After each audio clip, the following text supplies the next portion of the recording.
5월 24일 화요일 황장수의 뉴스 브리핑 시작하겠습니다. 어제까지 32도 정도로 매우 더운 날들이 며칠 계속되다가 오늘 비가 오고 있습니다. 비가 오니까 조금은 시원해졌는데요. 날씨가 시원해지는 만큼 정치가 또 우리 사회 시스템이 시원하게 돌아갔으면 좋겠는데 여전히 답답합니다. 오늘 아침에 브라질에서 어떤 분이 전화 오셔가지고요, 한국 정치가 엉망이다, 대통령이 좀 잘 돼야 된다 이러면서 황 소장 예를 좀 써달라 이런 말씀을 하시길래 제가 예의하다가 짜증을 좀 내서 죄송을 합니다. 짜증을 내면 안 되는데요. 솔직히 여기 있는 황장수가 할 수 있는 일이 몇 가지가 있겠습니까? 그야말로 사회적 시스템을 결정하는 일에서는 저는 아웃사이더로 소외되어 있습니다. 그냥 제가 가진 사회 변화와 철학을 이렇게 뉴스 브리핑으로 오죽하면 이야기를 하겠습니까? 방송에 있어서도 조그만 이빠른 소리를 하면 점점 방송도 줄어듭니다. 요즘 방송, 오늘도 방송 없습니다.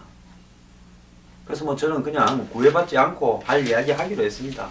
언제 방송에서 진실을 이야기하기를 기대했는가 하고 저도 체념 상태입니다. 뉴스 브리핑에서도 그렇습니다. 어떤 분들은요, 뉴스 브리핑을 소리가 적다, 적으면 적은 대로 좀 들으십시오. 저보고 더 이상 어떻게 하란 말씀입니까? 자, 좌파만 까라. 제가 무슨 우파의 복두각시입니까? 기대를 하지 마십시오. 또 어떤 사람은 박정희 대통령 까라. 제가 박 대통령한테 대해서 정말로 옳은 이야기 할 만큼 하고 있습니다. 자, 내가 무슨 이 박 대통령 깔라고 이 방송을 하는 건 아니지 않습니까? 왜 큰 본질을 외면하냐고요? 자, 그 큰 본질 중에, 한국 사회가 이 모양 이 꼴인 본질 중에 야당의 책임은 없다고 보십니까? 자, 그렇다고 야당의 허구한 날 대표나 대통령 후보들을 까고 있습니까? 이 방송, 이 인터넷으로 하는 방송도 못하게 되기를 기대하십니까? 저한테 너무 이 사회적인 기대를 하지 마시길 바랍니다. 제가 가진 사회적 지위가 없는데 거기에 상응하는, 제가 마치 이름이 그냥 알려졌다? 이름 알려졌다고도 생각 안 합니다. 기껏해야 제 블로그에 하루 3,000명, 어제는 2,700명 들어왔더만요. 뉴스 브리핑 기껏해야 한 2만 명, 요즘은 한 17,000~18,000으로 좀 줄었습니다. 저도 요즘 사실 좀 맥이 빠지는 게요, 얼마나 더 오래 방송을 해야 대중들이 이 방송을 보고 변하겠는가. 그렇다고 제가 방송을 중간에 멈추거나 그러진 않을 겁니다만, 한 1년쯤 했으면 그래도 좀 늘어나는 맛이나 있어야 되는데 그저 그렇습니다. 맨날. 자, 자신들은 다 뒤에 숨어서 저보고 다 어떻게 하란 말입니까? 저만큼 이빠른 소리를 많이 해서 개인적 불이익을 겪은 방송 출연하는 사람을 보셨습니까? 그래서요, 저보고 뭐라고 하기 전에요, 세상이 불만스러우시면 그렇게 말씀하시는 분들부터 세상의 변화를 위해서 행동하시기 바랍니다. 세상은 저 혼자서 어떻게 할 수 있는 게 아닙니다. 샌더스가 말했습니다. 내가 이 세상을 바꿀 수 있다라고 생각하지 마라. 이 같이 하는 당신들이 이 세상을 바꾸는 힘이다라고 이야기를 했습니다. 저는 샌더스만큼도 아니고 기껏 인터넷 방송을 통해서 이 세상을 바꿔보려고 나름 노력하고 있습니다. 자, 그런데 그런 길도 쉬운 길은 아니다라는 걸 하면 할수록 느끼고 있습니다. 그렇지만은 끝까지 가서 한번 끝을 보려고는 하고 있습니다. 다만요, 입으로 이래라 저래라 하지 말길 바랍니다. 그리고요, 여러분들이 아는, 그렇게 여러분들이 집착하는 이념의 가치에 당신들도 노예가 됐을 수 있다라고 생각하고요, 세상을 객관적이고 정확하게 보려고 노력하시기 바랍니다. 이념이 밥 먹여줍니까? 이념 위에 더 중요한 부분은요, 한마디로 상식입니다. 상식에 벗어난 이념이 무슨 의미가 있습니까? 보수고 진보고 좌파고 우파고 다 상식에 기반해야 되죠. 자, 상식 이야기를 좀 하겠습니다. 박근혜 정부의 규제 혁신 1호가 푸드트럭이었다고 합니다. 요즘 대통령께서 규제를 혁신하면 일자리가 얼마나 생긴다 이야기를 수도 없이 지금도 하고 있지 않습니까? 2014년 3월 규제개혁을 주제로 한 민간합동회의가 소집되어서 이제 정권 1년이 흘러도 성과가 없는 어떤 이런 부분, 대통령이 그 규제개혁이나 이런 부분을 이야기를 했는데 정권이 지난 지 1년이 흘러도 이런 성과가 없으니까 대통령이 작심을 하고 사회봉을 잡았는데 참가자들은 저녁도 그런 채 7시간 동안 끝장 토론을 벌였습니다. 민간 측에서 애로사항이 쏟아졌고요. 그 하이라이트가 푸드트럭이었다. 지금 이거는 조선일보 칼럼입니다. 며칠 전에. 규제 때문에 푸드트럭이 영업이 힘들다는 민원이 나오자 박 대통령은 즉각 시정을 지시했는데요. 정부는 10년 묵은 규제가 단박에 풀렸다며 홍보했습니다. 푸드트럭이 2,000대 생기고 일자리가 6,000개 만들어질 거라고 장담을 했습니다. 그런데 현실은 달랐는데요.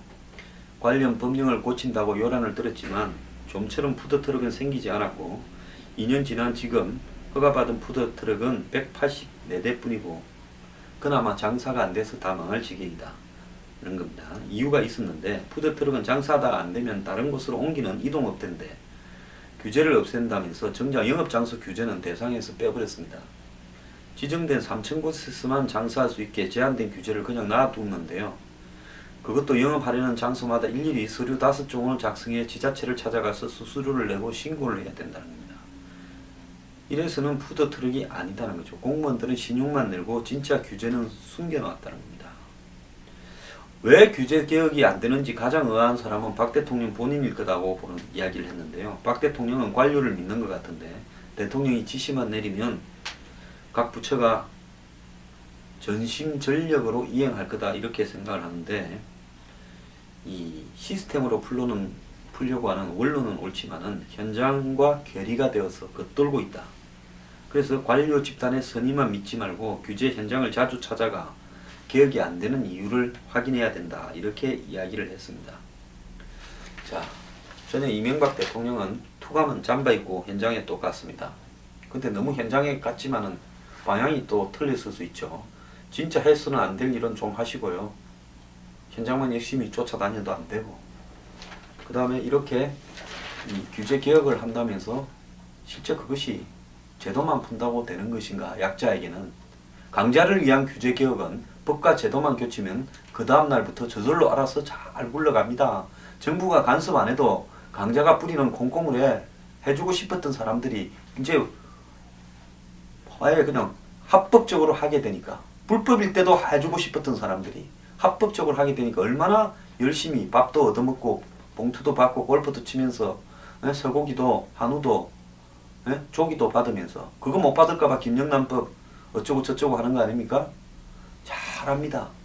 그런데 정말로 중요한 부분에서 이 서민들을 위한 규제개혁은 이렇게 어렵다는 겁니다. 저희들 미국의 뭐 셰프 다른 영화들 보면요, 아메리칸 셰프 이런 영화들 보면 이런 푸드트럭을 타고 각 도시를 돌면서 경찰이 옵니다. 허가증 보자. 허가증만 보여주면 갑니다. 물론 아무데나 떼어서 하는 거 아니죠. 이면 도로나 관광지 주변에만 해야죠. 그런데 한국은 이 푸드트럭을 그렇게 이야기해놓고 되지 않는 부분을 말하고 있지 않는 겁니다.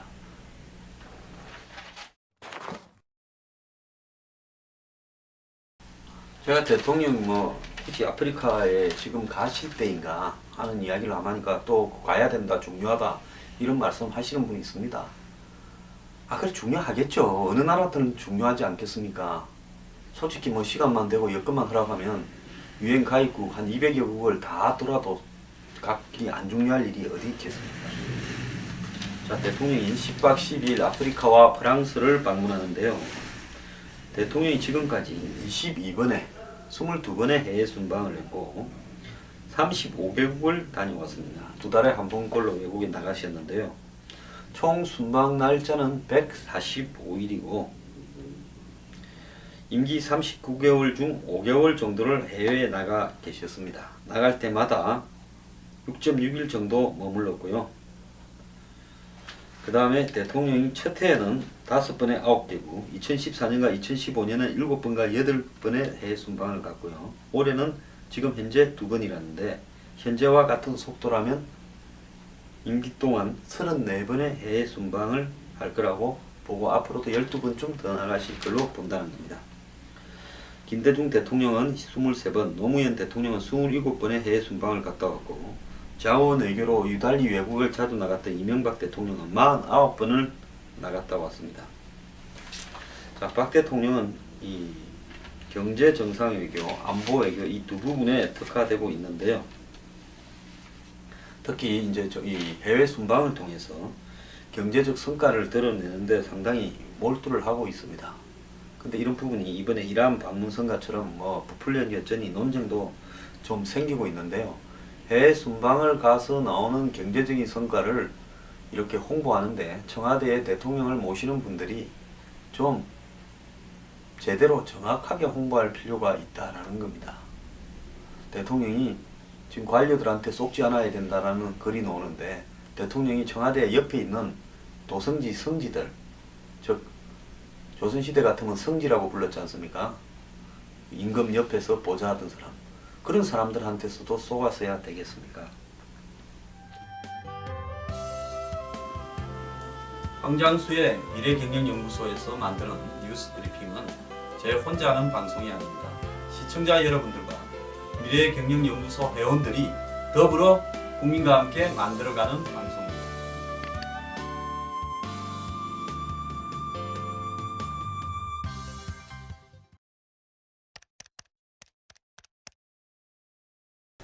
김영란법이 있으니까 정의화법도 있습니다. 상시청문회법이요. 이번에 통과됐는데 정의화법이라고 부른답니다. 자, 청와대가 19일까지만 해도 신중 모드에 있는데 22일 어제부터 그저께부터 거부권 검토로 태도를 바꿨다는 겁니다. 자, 청와대는 이 대통령이 거부권을 행사한다 하더라도 3분의 2 이상이 찬성하면 저의결이 될 수 있습니다. 자, 새누리당은 122석밖에 안 되는데요. 만약에 전부 다 출석을 한다 하면 대통령이 일단 거부권을 행사하면 국회가 재의결에 들어가게 되면 3분의 2 헌법 개정하는 숫자 이상으로 동의를 다시 하면 거부권을 행사해도 원안대로 가결이 되면서 최종 통과가 됩니다. 그러면 100명 이상이 반대를 해야 되는데 새누리당이 지금 122석인데 지금 청와대가 이 고민 중인 것은 비박계 이탈로 재의결을 될 가능성이 많다라는 겁니다. 지금 비박의 숫자가요, 새누리당에서 50명 정도 됩니다. 122명 중에서 50명이 비박인데 만약에 비박이 이번 국회법 의결 때처럼 이탈해가지고 이 반대를 나서지 않고 야당과 함께 재의결에 찬성을 해버리면 이 대통령이 아마 그야말로 그날부로 레임덕 확정으로 되게 될 겁니다. 자, 정부나 재계는 청문회법이 안 된다고 반발을 시작을 했는데요. 며칠 조용하더만은 뒤늦게 반발입니다. 항상요, 뭔 일이 생겼을 때 곧바로 반응이 튀어나와야 오해를 받지 않고 순수한 겁니다. 왜 며칠 조용하다가 뒤늦게 반발을 합니까? 정부는 행정부 업무가 마비될 거다. 재계는 기업인 연중 소환이 우려된다라고 이야기를 하고 있습니다. 우려들도 일리가 있을 걸로 저는 보고 있습니다. 자, 이렇게 정부와 재계가 이래 상시청문회법이 한마디로 정부의 정책 집행이나 재계의 기업 활동을 방해하는 부분이라면 정의화 의장이 개정안을 내어가지고 통과시킬 수 있다라는 사실에 대해서 왜 손을 놓고 있다가 뒤늦게서 이 난리인지 말이야. 이게 자다가 한밤중에 일어나서 설거머니 담을 넘어서 통과시킨 것은 아니지 않습니까? 그러면 이 나라의 정부나 예를 들어서 저희 정경련 등 대기업을 대변하는 이 뭡니까? 각종 경제단체들 중에 법 통과에 대해서 모니터링하는 기구가 사람이 없다라는 겁니까? 그런 시스템도 안 갖춰져 있습니까? 정말 기가 찬 이야기입니다.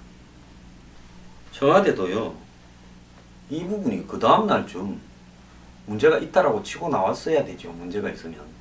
제가 국회법 개정안이 그 5월 29일 이렇게 새벽에 통과되니까 5월 19일 날 점심때쯤 제가 이거 문제 있다고 뉴스 브리핑에 하고 그날 오후에 바로 대통령이 거부권 행사하라고 청와대 앞에 갔지 않습니까? 주말을 넘길 때까지 청와대는 말하지 않다가 월요일부터 반응이 나왔죠.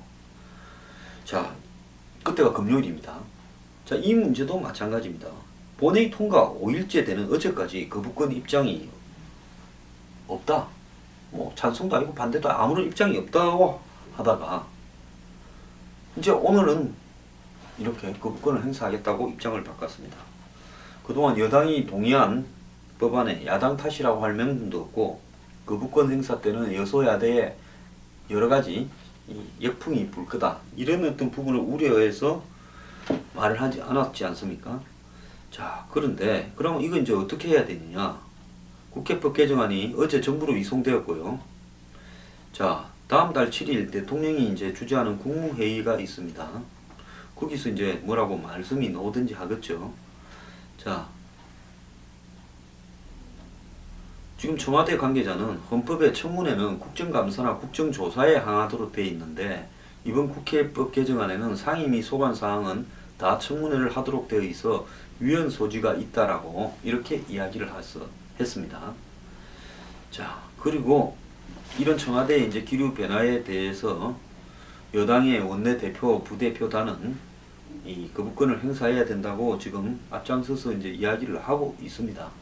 자, 청와대 새누리당요, 이 부분에 대해서 거부권을 행사할 거면 빨리 명확한 명분을 세워서 거부권을 행사해야 될 겁니다. 그리고 거부권을 행사한다면 야당은 틀림없이 재의결을 시도할 거라고 보는데요. 청와대나 이 여당이 지금 생각 챙겨야 될 부분은 야당이 왜 통과시켰냐고 비판할 게 아니라 집구석에 표단속을 제대로 하는 거 아닌가 이렇게 생각합니다.